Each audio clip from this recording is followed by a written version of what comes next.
Hi everyone, delonewolf here and welcome back to the Sunday recap, my weekly vlog where I talk a bit about my last week in games.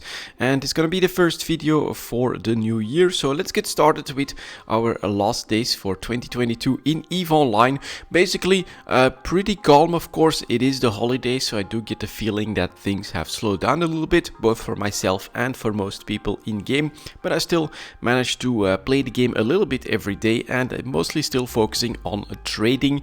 So did a run for the blueprint copies. This time it was the freighters and the orcas.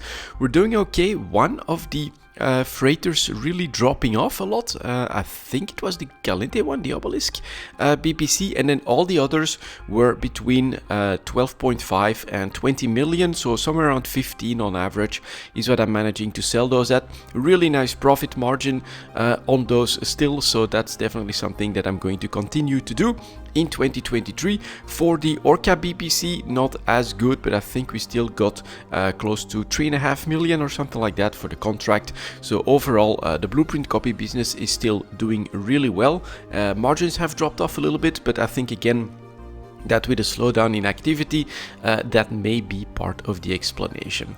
And then next to that, of course, we're keeping up on a daily basis with our points for the Alliance logos. Got a couple more ships done, including the Tengu, I believe I bought.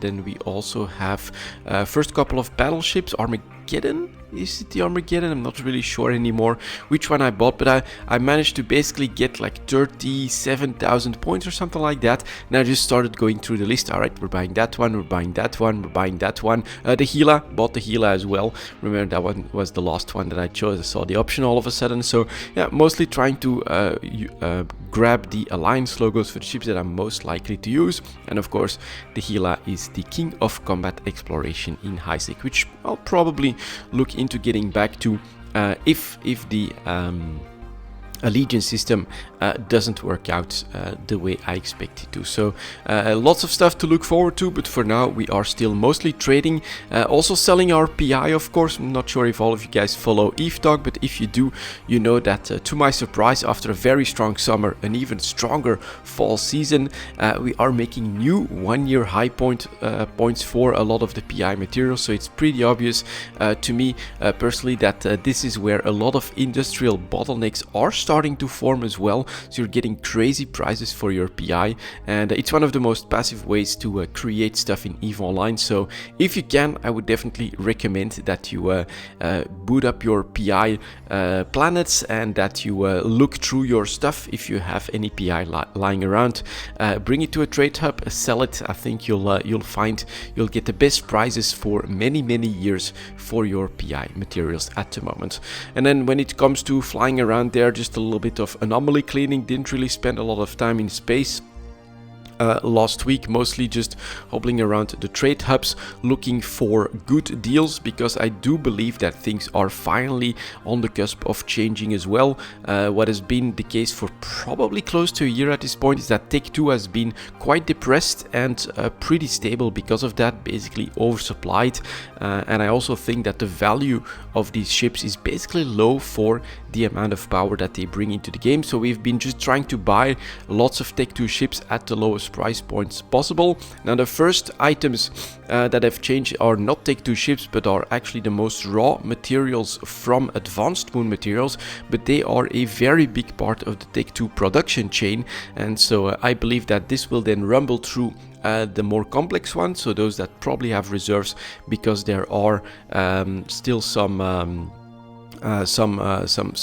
stocks out there, or some running processes on cheaper stuff that are keeping prices in check. But we're starting to see a push up for meta materials, for instance, as well in the prices. And eventually I think that this should come through in Tech 2 production, should either make them more expensive or reduce the amount of supply, perhaps both of them, which is actually what I'm hoping for. And that should be a good place for the market if what you want, like myself, is more volatility, so that you can sell your cheaper ships at a nice markup, and then you can start to hunt for those lower prices that the market tends to do on oversupply runs that still happen, but the problem has been that basically the entire Tech 2 market has been oversupplied for a very long time, and then what happens is, well, those that shoot up in price have the best margin, so the industrialists and suppliers tend to oversupply that. It crashes down to a low price point where you can jump in,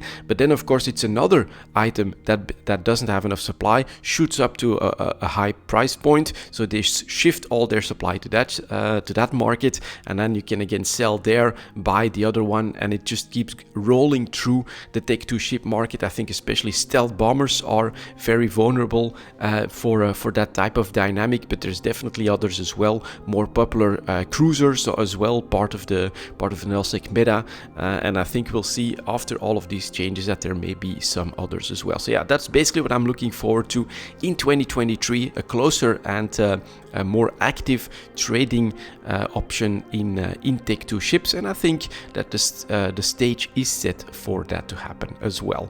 But other than that, of course, we are looking forward to what comes next, which should be the Allegiance system, so that we can take part in faction warfare stuff, help the faction of our choice without having to leave our corporation or put our corporation in a very specific alliance, leave the alliance and things like that, because, well, I've got my alliance logo, and I basically want to keep flying under those colors, but I still want to help the Calendar Federation as well. So we'll see how that works out.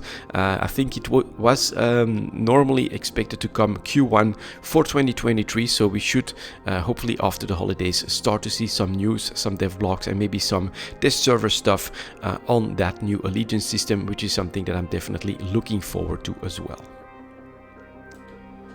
And for my second game over the holiday seasons, I chose a new game because we did have the Steam sales, kept an eye on all of that, and I eventually pulled the trigger on Total War Warhammer 3. Not a big discount, something like 20% off, I think, still 45 euros. I believe I paid for it, maybe it was even 50 euros, I'm not sure, but it was definitely on my wish list because I played and have Total War Warhammer 1 and Total War Warhammer 2 as well. And if you buy the third one, you basically get the Mortal Empires campaign. That's like the huge map, and you can choose any faction that you want, and then you can try to conquer the whole world, or there's lots of options there. So I did pull the trigger on that one. I was looking for something else to do, and so we are revisiting Total War Warhammer, but with the third one in the series. I basically played the prologue, and now I'm exploring the second campaign, the main campaign for the game. Very interesting changes on some of the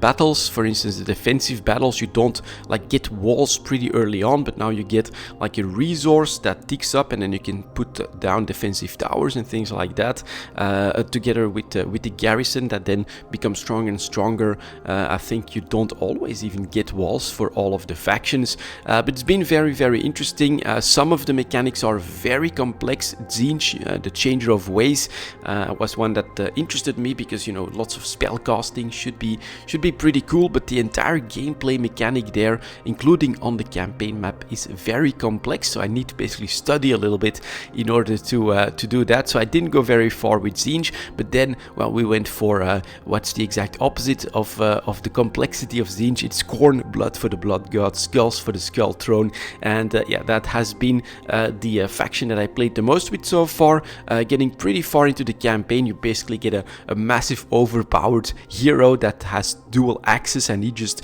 slashes up the enemy heroes like it's nothing. Focus on that one, give him the best weapons, give him the best gear, upgrade his personal damage, and you've got your solo huge unit that basically cuts down half the enemy army. And they don't have ranged units, so not a lot of management to do. Just get some fast guys as well and just start rushing the enemy side. Lots of fun, in my opinion, just to watch your army decimate everything, run over everything, and just bash it out. Very cool. I love it. Definitely so far my favorite faction in the game. Well, they also have a pretty easy time on the campaign map, because basically you just completely destroy a city, and if you have another city within the region, eventually your cult is going to pop up and it becomes one of your cities, and you can start building it up with more pop, which gives you more more economy, and then you can build more armies, and you can just expand the carnage over the entire map. So it's really cool. It's definitely a fun game. I have read that with the end game there are potentially some problems, so I will try eventually to push through that and to see what it's all like. But at the moment I'm still in the phase where I'm exploring the game in easy mode, so that I can basically, you know, wrap my head around the mechanics and see what works, what doesn't work.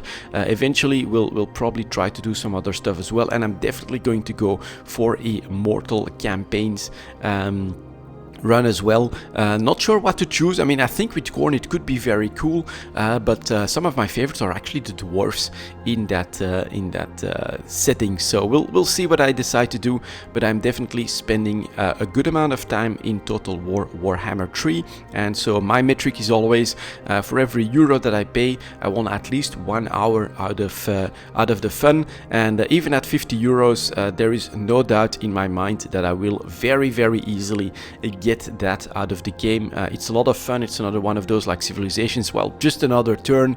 We'll just attack another city. We'll just take this. We'll just make another army. It's very addictive, and it is a lot of fun for me at this point. And so that's the game for me that will be the transition from 2022 into 2023, together with EVE Online, of course. 2023, 20 years of EVE Online coming in May. I'm really curious to see what CCP has planned for that. With then a late fanfest as well, should be coming in September if I'm not mistaken. I'm kind of hoping that CCP can come out with some really hype announcements, but of course we'll have to wait and see on all of that. But we don't have to wait all that much longer anymore. It's all coming this year, so lots of stuff to look forward to, guys, and I'll of course keep you guys up to date through the videos as much as I can. Best wishes to all of you, and I will see you in 2023.